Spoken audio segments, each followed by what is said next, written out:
Témoignage. Édition des œuvres missionnaires, 1987. Chapitre 5. Bouddha ou Christ. Tran Thuyen. Je suis vietnamien, né dans un pays de civilisation confuciano-bouddhiste, et d'une famille qui, comme la plupart des familles du Vietnam, ne connaît pratiquement pas d'autre religion que le culte des ancêtres, si l'on peut appeler religion cette célébration du jour de la mort des aïeux. Mon père était un confucianiste aux idées libérales et ma mère vaguement bouddhiste, autant dire sans religion. Lorsqu'un étranger demande à un Vietnamien, n'ayant d'attache avec aucune religion, ce qu'il est du point de vue religieux, celui-ci répond indifféremment « Je suis bouddhiste ». On dirait qu'il a honte de se dire athée. Personnellement, je n'avais aucune croyance religieuse et je ne m'en cachais pas. En fait, j'étais contre toutes les religions. Elles n'étaient bonnes, à mon avis, que pour les paysannes illettrées et ignorantes. Et il en existait une que je détestais encore plus que toutes les autres. C'était le christianisme qui, à mes yeux, était l'allié efficace et le complice sans pudeur du colonialisme. Contact avec l'Évangile. Après la Deuxième Guerre mondiale, je vins en Europe.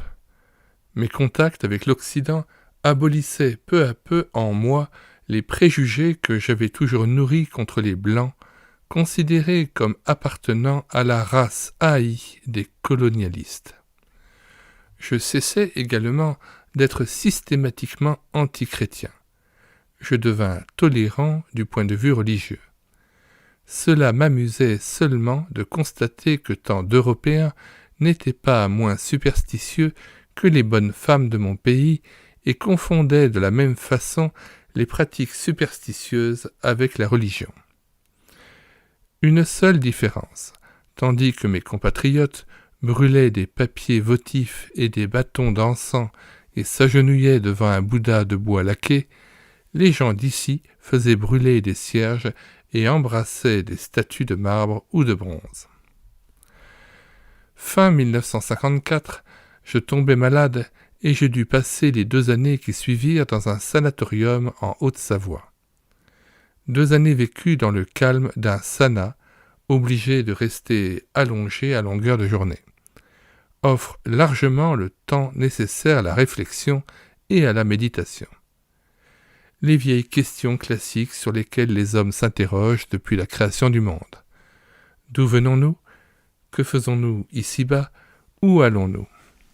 Commencèrent à assaillir mon esprit.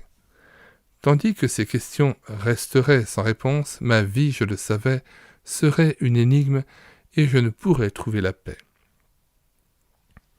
Je commençais à m'interroger sur l'existence d'un Dieu, ou plus exactement, ma raison, poussée par je ne sais quelle intuition, pressentit qu'elle se trouvait placée en face de la plus grave alternative. Admettre soit l'existence de Dieu, soit l'absurdité complète. Sans Dieu, tout devenait absurde. Camus le sait mieux que quiconque.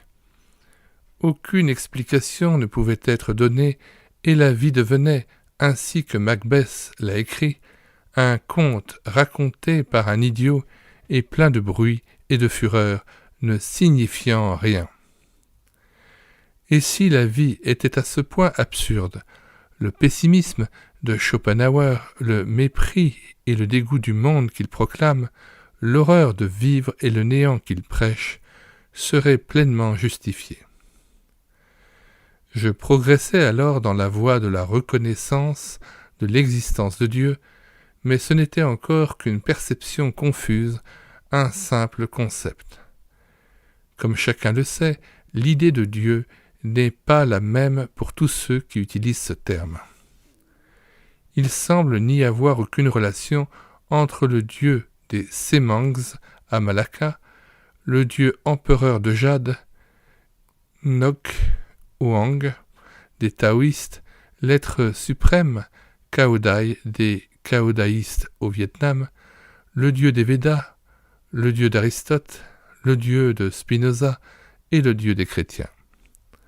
Mon Dieu était alors le Dieu des philosophes et des savants, suivant les termes employés par Pascal, en l'opposant au Dieu de Jésus-Christ. En fait, j'écartais délibérément le christianisme, l'idée ne m'étant pas venue une seule fois à l'esprit qu'il pourrait fournir la réponse dont j'avais besoin. Tandis que j'étais plongé dans cet état de confusion spirituelle, un jour, un évangéliste français vint me rendre visite. Il arriva mal à propos. Je me préparais à la sieste quotidienne qui m'était prescrite. Cependant, l'éducation m'empêcha de les conduire. Ainsi, nous nous lançâmes dans une longue discussion sur le christianisme. Mais enfin, à mon grand soulagement, il prit congé de moi, il me fit cadeau d'un exemplaire du Nouveau Testament. Par politesse, je l'acceptai bien que n'ayant nulle intention de le lire, comme il m'avait engagé de le faire. Après son départ, je plaçai dans mon tiroir le petit livre bleu, édition de poche en français. L'aversion ressentie pendant mon adolescence pour le christianisme s'était atténuée depuis longtemps, mais je conservais toujours beaucoup de méfiance à son égard. J'avais déjà eu l'occasion, notamment pendant mon séjour en Angleterre, de me trouver en présence d'une Bible ou d'autres livres chrétiens, mais jamais je n'avais éprouvé l'envie ni même la curiosité d'y toucher, et encore moins de les lire. À mon avis, toute cette littérature fort ennuyeuse était réservée à une catégorie spéciale de gens, tels les prêtres ou les pasteurs, auxquels était échue la tâche bien ingrate de les lire et de les étudier. Cependant, depuis que le petit livre se trouvait dans ma chambre, immanquablement, chaque fois que j'ouvrais mon tiroir, il attirait mon regard et me tombait sous les mains. Mon aversion naturelle disparut peu à peu, et je pris l'habitude d'ouvrir le livre et d'y jeter au hasard un coup d'œil superficiel. Puis, l'idée me vint d'en faire l'étude, par simple curiosité intellectuelle, afin d'y trouver l'explication des nombreuses références faites à la Bible sur lesquelles je tombais si souvent au cours de mes lectures. La littérature et la civilisation française m'attiraient beaucoup, et, décidai-je, ma culture laisserait fort à désirer si je ne connaissais pas la Bible, livre de base par excellence du monde occidental. Au reste, je n'eus guère d'autre choix, car l'infatigable évangéliste continua à venir me voir régulièrement pour discuter du christianisme, et il me déplaisait de faire figure de sourd-muet en sa présence. Je fis un grand effort et commençai sérieusement l'étude du Nouveau Testament. Peu de temps après, une chose étrange se produisit. Je pris de plus en plus de plaisir à la lecture du petit livre, comme si c'était un roman des plus passionnants. Je me plongeais entièrement dans mon étude et, plus je lisais, plus j'avais envie de continuer. Je commandai alors un exemplaire du texte complet de la Sainte Bible avec notes et références, et bientôt me surpris à demander de plus en plus de livres traitant des divers aspects de la vie de Jésus-Christ et de son enseignement. Une soif sans précédent m'avait pris d'en connaître davantage sur la religion. Mon cœur éprouvait une faim grandissante pour tout ce qui concernait le Dieu de Jésus-Christ. Bien entendu, je ne comprenais pas tout ce qui était écrit dans la Bible, ni la nature de chaque fait mentionné, et aujourd'hui encore je ne le peux pas. Mais humblement, je commençais vaguement à me rendre compte qu'avec mon esprit humain et mon intelligence humaine limitée, je ne pouvais espérer comprendre clairement et tout de suite toute la vérité divine. L'homme naturel est aveugle, du fait de sa nature charnelle, il ne peut pas voir les choses de l'esprit. Ce sont des choses que l'œil n'a pas vues, que l'oreille n'a pas entendues, et qui ne sont pas montées au cœur de l'homme. 1 Corinthiens 2,9. L'homme doit être transformé par le renouvellement de son esprit, Romains 12, verset 2, avant de pouvoir discerner la vérité. La seule sagesse humaine ne peut découvrir les vérités spirituelles, car mes pensées ne sont pas vos pensées, et vos voix ne sont pas mes voix, dit l'Éternel. Autant les cieux sont élevés au-dessus de la terre, autant mes voix sont élevées au-dessus de vos voix, et mes pensées au-dessus de vos pensées. Ésaïe 55, versets 8 à 9. Naturellement, le premier pas à faire est d'accepter Dieu, de reconnaître son existence, car il faut que celui qui s'approche de Dieu croit que Dieu existe et qu'il est le rémunérateur de ceux qui le cherchent. Hébreux 11, verset 6. Ensuite seulement, Dieu permet à ceux qui l'aiment de partager sa sagesse et de connaître ses secrets. L'homme naturel, quelle que soit la mesure de ses talents, de sa moralité, de son éducation, quel que soit son degré d'intelligence ou de culture, est aveugle et totalement incapable de connaître la vérité spirituelle, car l'affection de la chair est inimitié contre Dieu. Romains chapitre 8, verset 7. Je te loue, Père, Seigneur du ciel et de la terre, dit Jésus, de ce que tu as caché ces choses aux sages et aux intelligents, et de ce que tu les as révélées aux enfants. Matthieu 11, verset 25. Il faut être spirituel pour connaître les choses de l'esprit, et celui qui a reçu l'onction du Saint-Esprit n'a besoin d'être instruit par personne pour connaître toutes choses au sujet de la vérité. 1 Jean 2, verset 20, verset 27. Or, les choses de l'esprit n'ont aucun sens pour l'homme naturel. C'est folie pour lui.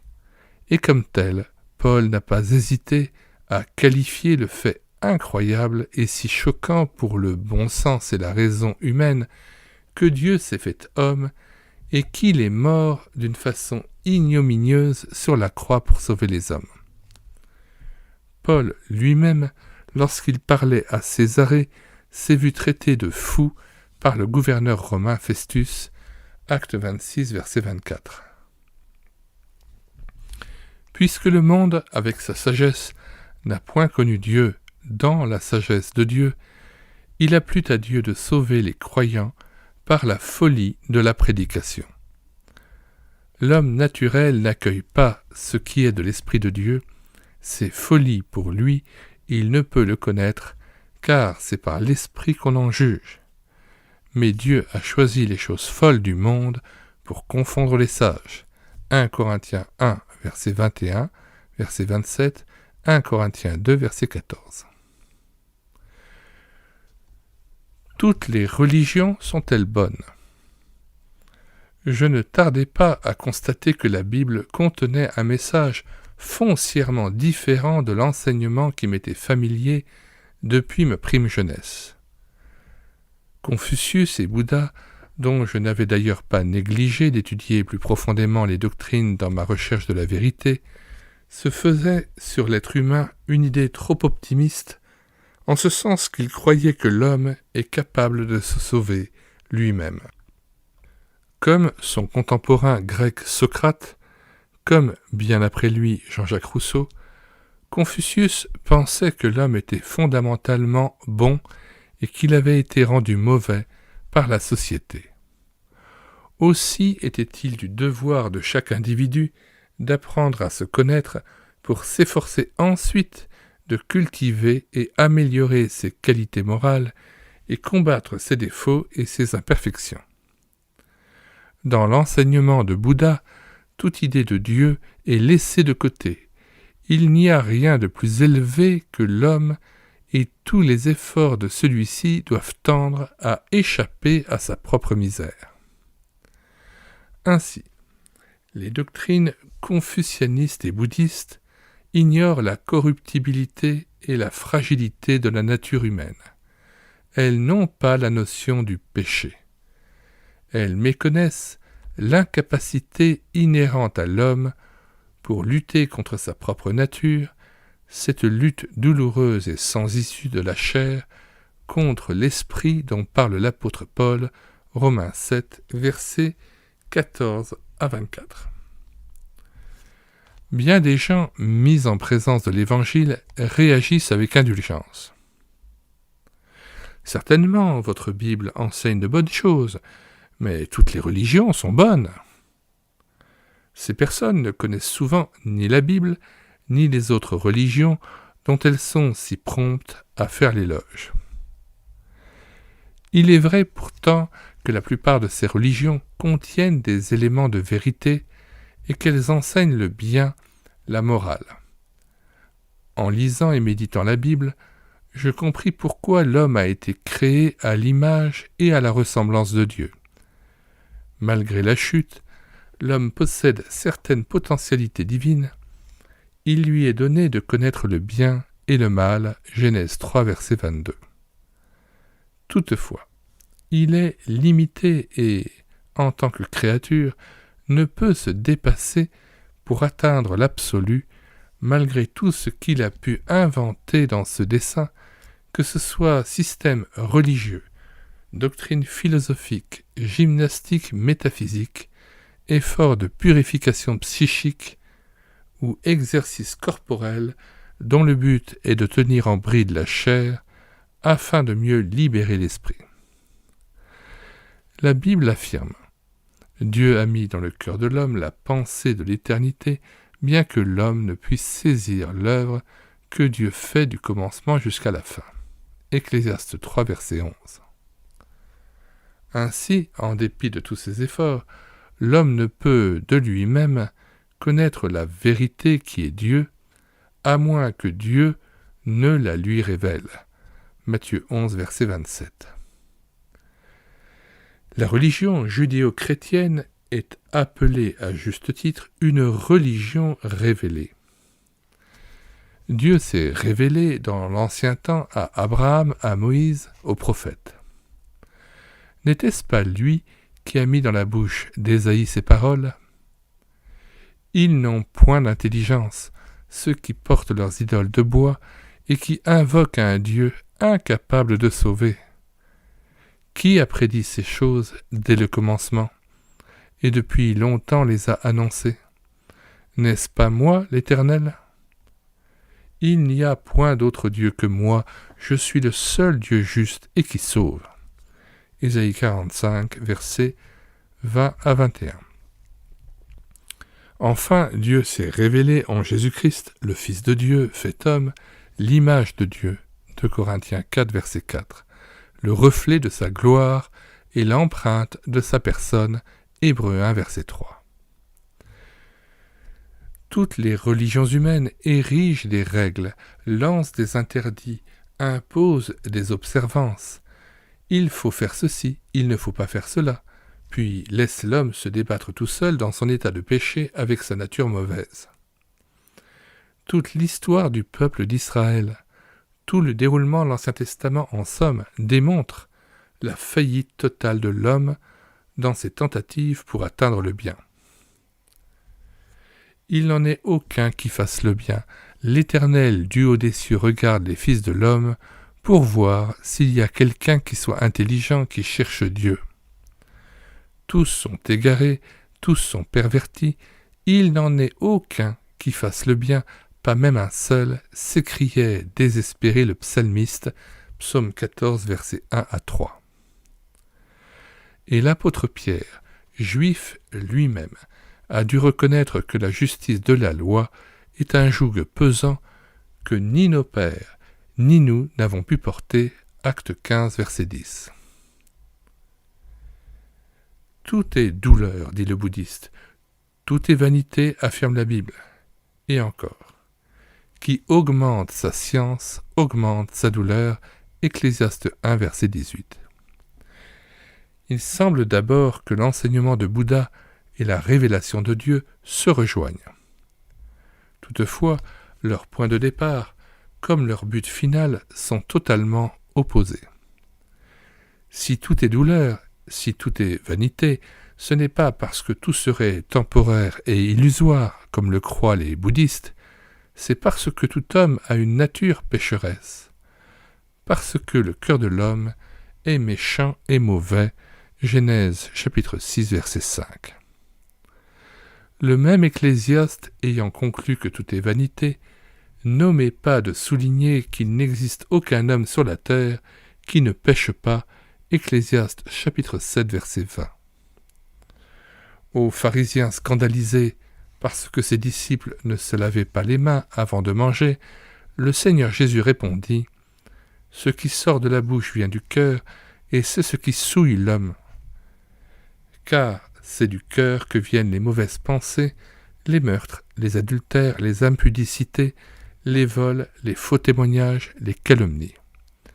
Voilà les choses qui souillent l'homme. Mais manger sans s'être lavé les mains, cela ne souille point l'homme. » Matthieu 15, versets 18 à 20. Le cœur de l'homme, voilà le nœud du problème. Il faut d'abord le changer. Croyance et foi. Alors que ces rapprochements et ces comparaisons s'élaboraient dans mon esprit, Jésus de Nazareth m'apparut comme la personne la plus extraordinaire, la plus fascinante ayant jamais fait l'objet de mes lectures et de mes méditations. Aucun autre homme, aucun leader religieux n'avait jamais dit ce qu'il dit, enseigné ce qu'il enseigne, fait les œuvres qu'il fait, et encore moins était venu pour chercher et sauver ce qui était perdu. Luc 19, verset 10. Pour sauver, de quelle façon ? En acceptant d'être cloué sur une croix et d'y mourir en priant pour ses bourreaux. Dieu a tellement aimé le monde qu'il a donné son Fils unique, afin que quiconque croit en lui ne périsse point, mais qu'il ait la vie éternelle. Jean 3,16. C'est donc Dieu lui-même qui veut sauver l'humanité. Lui seul, en effet, peut le faire. L'homme étant impuissant à sortir par ses propres efforts de son état de misère et de corruption, le salut doit venir du dehors et il doit venir d'en haut. Le Dieu que la Bible nous révèle n'est donc pas une divinité lointaine, froide, inaccessible, indifférente au sort de ses créatures. Il est un Dieu d'amour, il est amour. Le Dieu d'amour veut sauver l'homme et pour ce faire, il s'est incarné en son Fils pour venir parmi les hommes vivre au niveau des hommes. Rien n'est si proche d'un homme qu'un autre homme, a dit saint Augustin. À travers l'incarnation apparaît la proximité de Dieu par rapport à l'homme, proximité qui n'altère pas la transcendance, mais qui constitue un appel à une intimité possible de l'homme avec Dieu. Cela ne signifie pas que l'homme puisse franchir la distance qui le sépare de Dieu, mais que Dieu a franchi celle qui le sépare de l'homme. Puisque l'homme ne peut monter jusqu'à lui, c'est lui qui est descendu jusqu'à l'homme. Je commençais alors à comprendre que l'approche de Dieu ne pouvait être qu'un acte d'amour incommensurable, que le Dieu Tout-Puissant lui-même était venu sur la terre en la personne de Jésus-Christ et qu'il avait pris volontairement sur lui le châtiment qui nous donne la paix. Ésaïe 53, verset 5.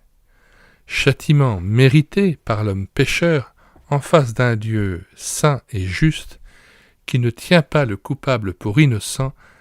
Exode 34, verset 7. Oui, je compris que la mort de Jésus sur la croix était une mort expiatoire, qu'il était l'agneau qui ôte le péché du monde. Jean 1, verset 29. Toutes ces vérités bibliques m'apparurent acceptables et reçurent la pleine adhésion de mon intellect. Mais ce n'était pas encore la foi. La vraie foi qui est un acte venant du cœur et non de la tête. Adhérer aux vérités de l'Évangile peut être une croyance intellectuelle plutôt qu'une foi véritable. Pour entrer dans le royaume des cieux, il faut devenir pareil à des enfants et, à la voix de Dieu, savoir s'abandonner avec confiance comme l'enfant à la voix de son Père. Avoir la foi, c'est avoir confiance totale et absolue en Dieu qui est amour. Persuadé comme Aristote que la meilleure façon d'apprendre à jouer de la harpe est d'en jouer, je pris la décision d'accepter Dieu comme une réalité de tous les jours, me soumettant complètement à lui, sans condition, convaincu que pour trouver la vérité, il faut d'abord se libérer des opinions professées comme vraies par les humains. Je désirais croire dans mon cœur, non dans ma tête seulement. Dans ce nouvel état d'esprit, j'entrepris de relire quotidiennement la Bible, phrase par phrase, lentement et avec recueillement, m'efforçant à tout moment d'entendre la voix de Dieu. J'en vins à rivaliser avec Pascal et à prier dans ma Bible plus encore que je n'y lisais. C'est alors que se produisit un fait étrange. Je constatais que j'étais incapable de m'arrêter là, que la Bible ne se laissait pas juger comme n'importe quel autre livre. Je sentis que mon jugement, adhésion ou rejet, n'avait aucun poids. Je n'avais pas à juger de la Bible, c'était elle qui me jugeait.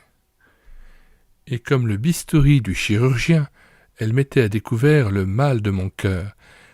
Elle se trouvait effectivement être cette épée tranchante, la parole de Dieu, qui juge les sentiments et les pensées du cœur. Éphésiens 6, verset 17, Hébreux 4, verset 12. Elle dénonçait mon état de péché, de condamnation devant Dieu, et elle proclamait mon besoin de repentance, de pardon, de salut, par le moyen de la foi dans le Christ Jésus. En lisant la parole, je découvris enfin la parole. J'étais enfin en contact avec cette parole qui avait été faite chair. J'étais entré en relation avec le Christ lui-même. Et la lumière se fit dans mon âme. Les écailles semblaient s'être détachées de mes yeux, et ce qui m'avait paru si difficile à comprendre m'apparaissait maintenant simple et lumineux. Comme tout est possible avec Dieu, je pouvais accepter sans réserve la totalité des écrits de la Bible, même ses contradictions apparentes, car, comme je m'en rendais compte, c'est Jésus-Christ qui, en définitive, donne à l'Écriture sainte toute sa signification et toute son authenticité.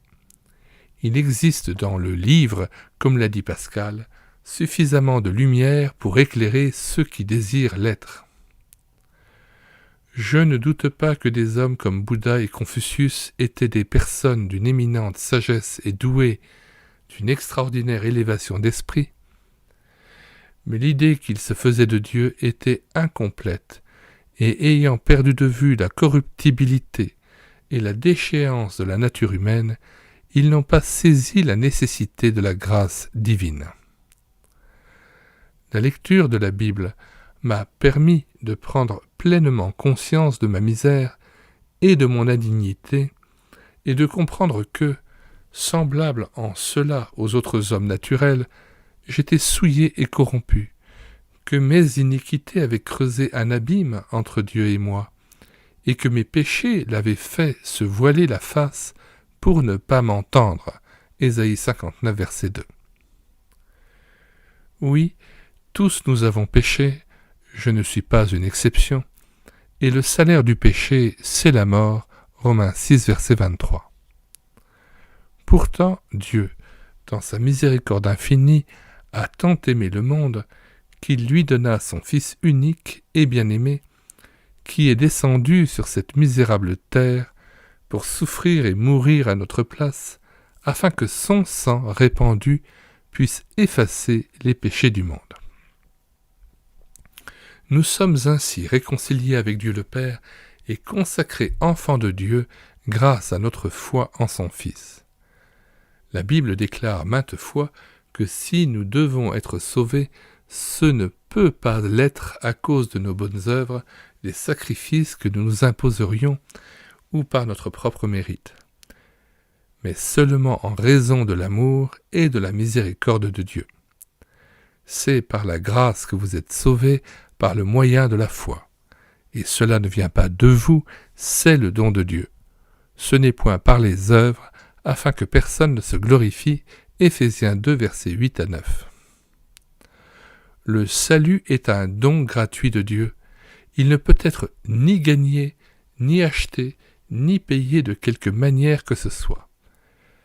Il ne peut être obtenu ni par des œuvres, ni par des prières, ni par des sacrements, ni par le jeûne, ni par la pratique de l'ascétisme. Colossiens 2, versets 20 à 23. 1 Timothée 4, versets 1 à 5. Ni par une cérémonie religieuse quelconque. La miséricorde de Dieu nous déclare justes parce que Jésus-Christ a accompli la loi pour nous. La loi demandait notre vie. Jésus a donné la sienne pour nous sur la croix, à notre place. Ainsi le salut est à la portée de tous et ne nécessite qu'une démarche, croire. Dieu nous déclare qu'il nous aime en Jésus-Christ, et cela indépendamment de nos œuvres. Il nous fait un don, et ce don, nous n'avons rien d'autre à faire que l'accepter et aimer celui qui le donne. J'étais un pécheur, incapable de me sauver moi-même. J'avais besoin d'un sauveur, et personne d'autre ne pouvait l'être que Jésus-Christ, dont le sang de la croix m'a purifié de tout péché. 1 Jean 1, verset 7. Et réconcilié avec Dieu. Il est mort pour mes péchés. 1 Corinthiens 15, verset 3. Afin que je puisse posséder la vie éternelle. Nous ne connaissons et ne pouvons connaître Dieu que par Jésus-Christ. Nul ne va au Père que par lui. Jean 14, verset 6. J'acceptais le Seigneur Jésus comme mon sauveur personnel. Une nouvelle créature. L'homme, par lui-même, ne peut changer son propre cœur, pas plus qu'un Éthiopien ne peut changer sa peau, ni un léopard ses taches. Jérémie 13, verset 23. Mais ce que l'homme ne peut pas faire, Dieu le peut. À son peuple d'Israël déporté, Dieu a promis « Je vous donnerai un cœur nouveau, je mettrai en vous un esprit nouveau. J'ôterai de votre corps le cœur de pierre et je vous donnerai un cœur de chair. Je mettrai mon esprit en vous et je ferai que vous suiviez mes ordonnances et que vous observiez et pratiquiez mes lois. Vous serez mon peuple, et je serai votre Dieu. » Ézéchiel 36, versets 26 à 28. Ce changement d'un cœur de pierre endurci par le péché en un cœur de tendresse, cette transformation qui doit s'opérer en l'homme, la Bible l'appelle la nouvelle naissance. La foi qui nous rend chrétiens consiste à mettre humblement toute notre confiance personnelle dans le Sauveur vivant. Il faut d'abord se repentir comme Dieu nous l'ordonne. Acte 17, verset 30 et Luc 13, verset 3. Et se soumettre d'une façon entière, absolue, sans aucune réserve, à notre Sauveur personnel, lui demandant de nous sauver et de nous pardonner nos péchés. Lorsqu'un homme se confie sans restriction à son Sauveur, ses péchés lui sont pardonnés et le Christ entre alors dans son cœur. La foi vraie naît d'un contact personnel avec le Christ vivant, donc d'une expérience personnelle qui jaillit du plus profond de l'être intérieur et transforme toute la vie. Pour le véritable croyant, Dieu devient réel, il le connaît, il l'aime, il l'adore. il peut dire avec saint Paul « Je sais en qui j'ai cru » de Timothée 1,12. Dieu est alors une source de joie. Faire sa volonté devient le principal but de la vie. Toutes les choses prennent un aspect différent. De nouvelles formes de pensée commencent à se dessiner dans notre esprit. Une nouvelle échelle de valeurs se dresse devant nos yeux. On aime ce qu'on haïssait auparavant et on hait ce qu'on chérissait le plus. De nouvelles normes de vie, de nouveaux motifs d'agir, de nouvelles ambitions prennent corps en nous. On acquiert de nouveaux goûts spirituels qui font apprécier ce qui semblait d'ordinaire rebutant, ennuyeux ou nous laissait indifférents. Un pouvoir nouveau pour surmonter le péché nous est donné, car Dieu est fidèle. Il ne permettra pas que vous soyez tentés au-delà de vos forces. Avec la tentation, il vous donnera le moyen d'en sortir et la force de la supporter. 1 Corinthiens 10, verset 13. On aime alors avoir recours à la prière, la réelle prière qui est une véritable conversation, une communion avec Dieu, car prier ce n'est pas réciter du bout des lèvres, machinalement, des phrases, des formules apprises par cœur. Prier, c'est se trouver réellement à la présence de Dieu. C'est le mouvement de l'âme s'adressant au Dieu Tout-Puissant que le chrétien connaît comme son Père. Ces changements indiquent que nous sommes passés de la mort à la vie. Ils sont le signe qu'une nouvelle vie nous est donnée. Notre esprit mort, inactif, dont nous avions hérité de notre Père terrestre en naissant de la chair, a été rendu vivant par le Saint-Esprit et nous naissons à nouveau. Cette nouvelle naissance est nécessaire. Sans elle, un homme naturel ne peut obéir ou plaire à Dieu, ni le comprendre. Nicodème était un intellectuel, fort instruit des questions bibliques et certainement profondément religieux du fait qu'il était un chef des Juifs. Pourtant, Jésus lui a dit « Si un homme ne naît de nouveau, il ne peut voir le royaume de Dieu. Il faut que vous naissiez de nouveau. » Jean 3, versets 3 à 7. Nous devons naître une seconde fois par l'Esprit de Dieu dans la famille de Dieu pour être capables de ressentir cette communion intime et ce rapprochement avec lui dont la chute d'Adam nous avait privés et aussi pour recevoir la vie éternelle. Cette expérience de renaissance n'est pas un rêve ou un jeu de l'imagination, mais une réalité bienheureuse comme je le constatais bientôt dans tout mon être. Et comme quiconque remettra sa vie entre les mains du Seigneur Jésus s'en apercevra également.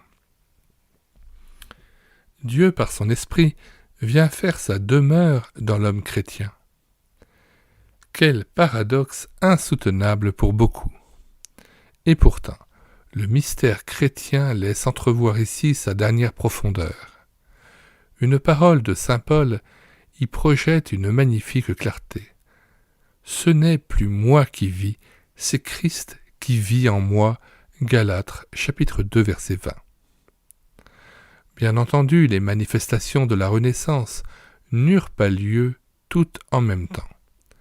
Ce n'est pas automatiquement, hélas, que disparaît le vieil homme, pour employer le langage de saint Paul.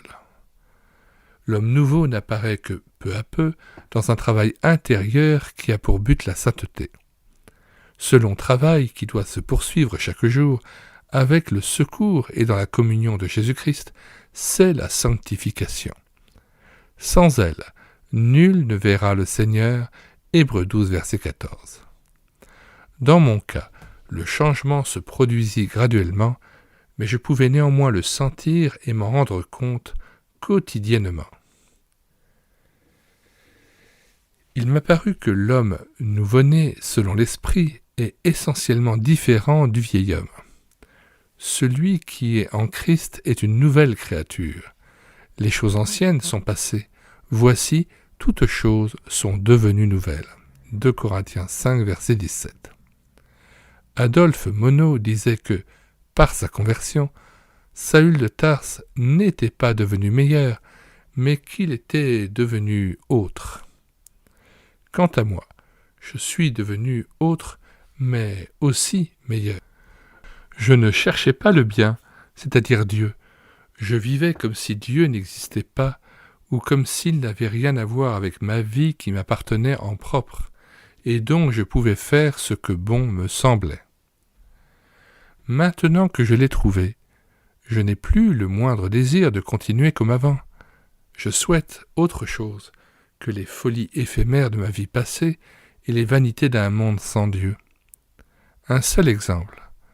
Jusqu'alors, j'avais toujours considéré ma carrière de diplomate comme une chose digne des soins les plus assidus.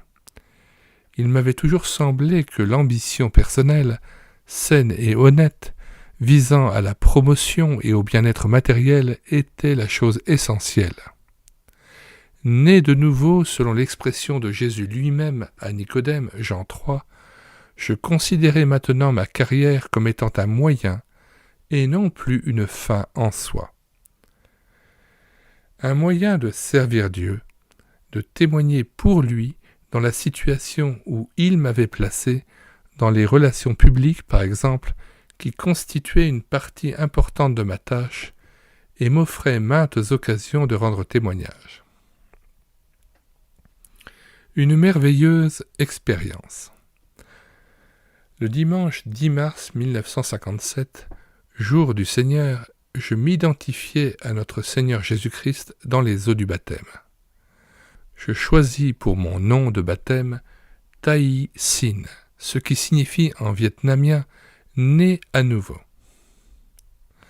Dans cet état d'homme né à nouveau, je recherchais la compagnie d'autres chrétiens et le dimanche, nous nous réunissions pour adorer Dieu. C'est au cours de l'un de ces services du dimanche que je vécus une merveilleuse expérience. J'avais à cette époque déjà quitté le sanatorium du plateau d'Assy en Haute-Savoie et vivais à Salanches, petite ville située à environ 11 km. La mission évangélique de Thonon avait un centre de réunion dans la place et j'avais l'habitude de me rendre régulièrement au service du dimanche. Ce culte évangélique très simple, mais plein de dignité et propre à l'inspiration, m'émouvait toujours profondément, car il formait un heureux contraste avec ce que j'avais connu dans quelques pagodes, temples ou églises. Il n'avait pas lieu dans un de ces sanctuaires où tout est prémédité pour provoquer une atmosphère spéciale dans laquelle les dévots, plongés dans leurs ardents exercices de piété, semblent se complaire comme dans un bain tiède et relaxateur de religiosité. Pas de moines ou de prêtres somptueusement vêtus, pas de sanctuaire où l'on brûle de l'encens, pas d'images, pas de tableaux ou de merveilleuses statues de divinités secondaires, pas de fresques sur les murs, pas de musique extasiante et de cierges allumés. On n'y trouvait ni petites lampes brûlant dans la pénombre devant le tabernacle, ni autel magnifiquement paré, ni papier votif, ni ex-voto, ni eau bénite et cendres de bâtons d'encens, ni amulettes, dentelles coûteuses ou linge fin. Non, rien de tout ce falbala fait pour créer l'émotion psychique et satisfaire les sens, esthétique ou autre, pas de fausse mise en scène pour dresser un écran entre vous et Dieu et détourner de lui votre attention, ni de ce mélange malsain de christianisme et de religiosité païenne que condamne en termes sévères l'Apocalypse. Voir Apocalypse, chapitres 17 et 18. Tout dans cette petite pièce était simple et net. Le Christ invite chacun de nous à venir à lui en vérité et en toute humilité. Et pour nous permettre de venir à lui plus facilement, il a revêtu notre humble condition humaine et accepté l'état des pauvres, des opprimés, des méprisés. Dieu n'est pas un morceau de bois ou d'étoffe, Dieu est esprit. Il n'a pas besoin d'un palais, si beau soit-il, pour y vivre. Acte 7, versets 48-50, Ésaïe 66, versets 1 à 2, 1 Roi 8, verset 27, Acte 17, versets 24-25. et nous qui l'adorons devons le faire en esprit et en vérité. Jean 4, 24. Le culte doit être un acte qui nous engage entièrement et non un spectacle auquel nous assistons. Dans cette chambre simple et presque nue, entouré de mes compagnons chrétiens, non seulement j'étais certain de la présence du Seigneur parmi nous à cause de sa promesse. Là où 2 ou 3 sont réunis en mon nom, je suis au milieu d'eux. Matthieu 18, verset 20. Mais je sentais toujours, percevais sa présence à mon côté. Un dimanche matin, après la Sainte Seine, tandis que je priais, je ressentis une grande paix intérieure et une sorte de joie que jamais auparavant je n'avais éprouvée. J'acquis la certitude que j'étais sauvé, que mes péchés m'étaient pardonnés et qu'enfin j'étais en paix avec Dieu. J'avais l'assurance, comme Paul, Romains 8, versets 38-39, que rien ne pourrait me séparer de l'amour de Dieu et que j'avais la vie éternelle. La vie éternelle, quelle chose réconfortante! Le but des bouddhistes est de ne plus avoir de vie, l'opposé même du christianisme dont le message glorieux est « Qui a le Fils a la vie » 1 Jean 5, verset 12. Selon Bouddha, la mort triomphe en fin de compte de tous les espoirs et amours humains.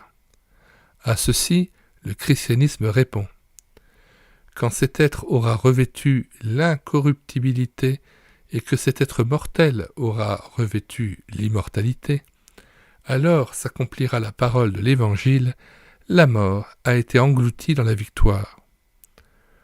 Où est-elle, ô mort, ta victoire? Où est-il, ô mort, ton aiguillon? Grâce soit rendue à Dieu, qui nous donne la victoire par notre Seigneur Jésus-Christ. 1 Corinthiens 15, verset 54, verset 55-57. Pour le chrétien, la mort n'est pas une fin, mais le début d'une nouvelle et glorieuse vie dans la présence du Seigneur. Cette certitude d'être sauvé, ce sentiment de paix et de joie débordante dans mon cœur, amenèrent des larmes de bonheur dans mes yeux ce mémorable dimanche matin. Que le Seigneur soit béni d'avoir accordé sa grâce à quelqu'un d'aussi indigne que moi. Depuis ce jour, je n'ai plus éprouvé de doute au sujet de mon salut. Je m'efforce seulement, à l'aube de cette nouvelle vie, de marcher dans sa grâce en restant digne de ce nom dans lequel j'ai été baptisé et en priant chaque jour le Seigneur de m'aider à ne pas retomber dans le péché. Christ, mon Sauveur et mon Maître. La conversion n'est que le début de la vie chrétienne. Au-delà, il y a le chemin à parcourir, un chemin qui nous conduit de l'état de nouveau-né nourri de lait spirituel, 1 Pierre 2, verset 2, à celui d'homme fait, à la mesure de la stature parfaite de Christ, Hébreux 4, verset 13. Sur ce chemin-là, celui qui n'avance pas recule et tombe. Les années passèrent, et au fur et à mesure que je vivais par et avec Christ, je m'apercevais de plus en plus qu'il voulait être non seulement mon Sauveur, mais aussi mon Maître. L'apôtre Paul exprime ainsi ce droit de maître que possède le Seigneur sur tout notre être. Ne savez-vous pas que votre corps est le temple du Saint-Esprit qui est en vous, que vous avez reçu de Dieu, et que vous ne vous appartenez point à vous-même? 1 Corinthiens 6, verset 19. En effet, si Christ est notre Sauveur, présent en nous par son Esprit, nous sommes devenus le temple de Dieu. Et ce temple doit être rempli tout entier et exclusivement de sa présence. Rien ne doit rester réservé pour notre moi, nos compromissions, nos marchandages intérieurs, nos trafics secrets. Dieu, notre Dieu, est un Dieu jaloux qui ne désire pas la cohabitation avec qui ou quoi que ce soit dans son temple. Toute présence autre que la sienne profane sa maison. C'est pourquoi le Seigneur Jésus, doux et humble de cœur, a pourtant chassé avec violence et une sainte indignation les vendeurs qui avaient fait du temple une caverne de voleurs. Marc 11, versets 15 à 17. en moi. L'œuvre du Seigneur Jésus n'a pas été brusque ni violente. De jour en jour, d'année en année, avec une patience infinie, il a travaillé à la purification de son temple et il continue cette œuvre. Il faut qu'il grandisse et que je diminue. Aussi puis-je faire mienne cette parole de l'apôtre Paul. Ces choses qui étaient pour moi des gains, je les ai regardées comme une perte à cause de Christ, et même je regarde toutes choses comme une perte à cause de l'excellence de la connaissance de Jésus-Christ, mon Seigneur, pour lequel j'ai renoncé à tout, et je les regarde comme de la boue, afin de gagner Christ. Philippiens 3, versets 7 à 8, Tran Thuyen. Nous mettons, comme à l'ordinaire, dans les commentaires de cette vidéo, le lien de téléchargement de cet ouvrage Témoignage, ouvrage de 1787, édité alors aux éditions des œuvres missionnaires. Nous vous invitons à vous rendre sur la page d'accueil de médiathèquechrétienne.fr afin de regarder aussi les centaines d'autres ouvrages et les dizaines d'auteurs que nous avons mis à votre disposition. Vous invitant à vous abonner à cette chaîne YouTube et à l'écouter sa parole afin de connaître les différents ouvrages que nous téléversons sur médiathèquechrétienne.fr, les audiobooks que nous prenons en charge, comme les très nombreux cantiques que nous avons mis en parole en vue d'une rétroprojection en assemblée. Nous vous disons au revoir et à bientôt.